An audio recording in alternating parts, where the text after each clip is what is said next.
You're crammed into a tiny, damn tree hole somewhere deep in the forests of Madagascar. Cozy, right? Well, not really, because Anne, you're born. Say hello to the world, little eye. Except, the world isn't exactly rolling out the red carpet for you. You're not your typical adorable newborn. No. You've got ears that look like satellite dishes, eyes so huge they might as well come with their own caution, wide load sign, and fur so patchy you'd swear a half-blind tailor stitched it together. Cute? Debatable. Oh, and here's the kicker. You're partially blind. Like, can't even see your own paws blind. You've got one skill, clinging, and boy, do you cling. You're hanging on to your mom's fur like you're in a Madagascar edition of Fast and Furious. Except instead of high-speed chases, you're just trying not to fall to your doom. Mom, by the way, she's not thrilled. 6 months of carrying you around. And now she's your 24/7 bodyguard. Predators? Everywhere. And guess who's the main item on the menu? Yeah, you. But Mom's got you covered, literally. She's your shield, your safe space, your youper for the next chunk of your life. Welcome to the jungle, little one. Let's see if you can make it past day one. This is not the cute, cuddly moment everyone dreams about. If you forgot, let me remind you that you're born in a tiny, cramped tree hole deep in the forest. This home, it smells like wet wood and bug guts. Not exactly 5-star living.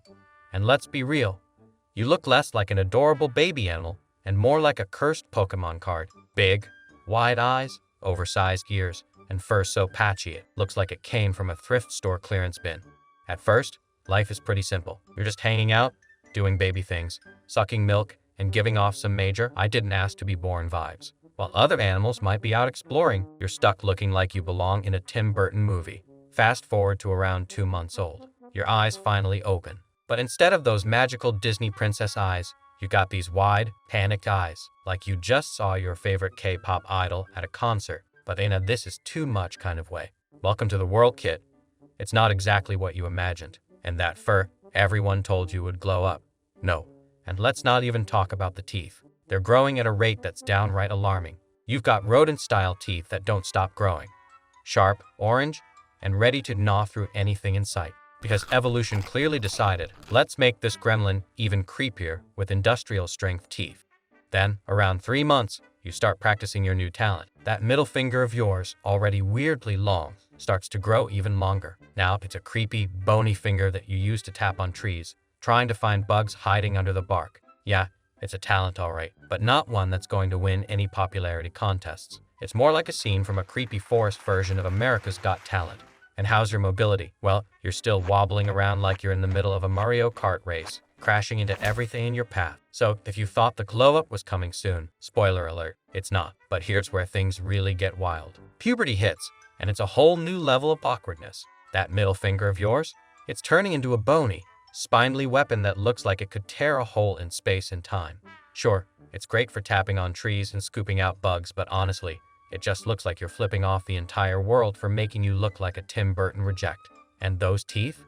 They're still growing at a ridiculous pace. Without constant gnawing, they probably take over your entire face. The end result? A smile that could haunt people's nightmares. So, yeah, the glow-up? Definitely canceled. But at least you've got one of the weirdest puberties in the animal kingdom. But how would be your social life? It's not exactly a party. So, you're an eye, and guess what? Other animals? Yeah, they're literally avoiding you like you're carrying the plague. Even your own kind? They're side-eyeing you and whispering, "Whom invited this guy?" You're basically the loner of the animal kingdom, which might sound like something an introvert would relate to. But in the wild, it's straight up depressing. As the sun starts to dip and the forest gets all spooky, it's showtime. That's right, it's time for your night shift. But don't expect to be living it up like a bat or owl. You're not out here seeking glory. Nope, your mission is much simpler. Bug hunting. You start your shift by coming out of your tree hole apartment, looking like you just woken up from the worst nap of your life. Stretching out your noodle arms, you prepare for battle, unleashing your freakishly long middle finger, ready to tap some trees. This is your job now, bug extermination. You start chomping away at the tree as it owes you money, gnawing at it until you finally get to the good stuff, bugs. And when you finally reach those sweet larvae, well, your creepy middle finger swoops in like an oddly elegant scoop of gourmet spaghetti.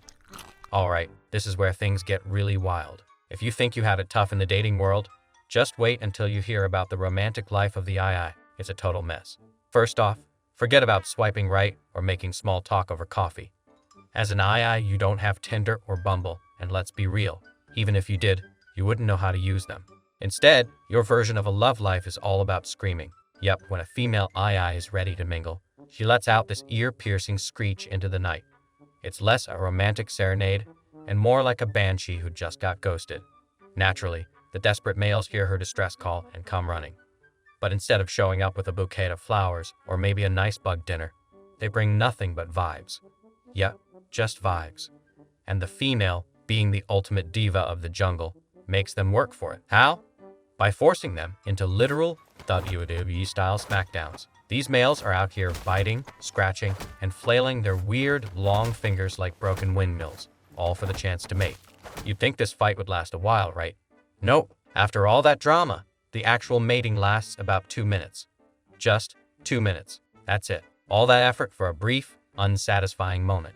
And once the deed is done, the female is like, thanks, but no thanks, and kicks you out of her tree. There's no cozy Netflix and chill session. No cuddling, no pillow talk. The male is ghosted faster than that friend who owes you money and hasn't texted back since 2017.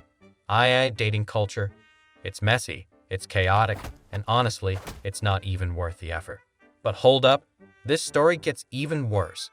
You think your nosy neighbor is bad? Imagine living in the same neighborhood as an aye. You are hated for absolutely no reason other than existing. Locals in Madagascar will see you as bad omens, like they've been cast as the Grim Reapers of the animal kingdom. Whenever you were spotted anywhere, people would see you as a cursed meme come to life. Even some of them think that if you point your creepy middle finger at them, they'll be dead. By the way, you don't care about this drama.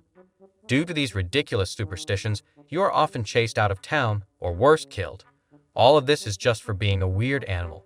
It's like getting evicted for having a strange haircut. Harsh, right?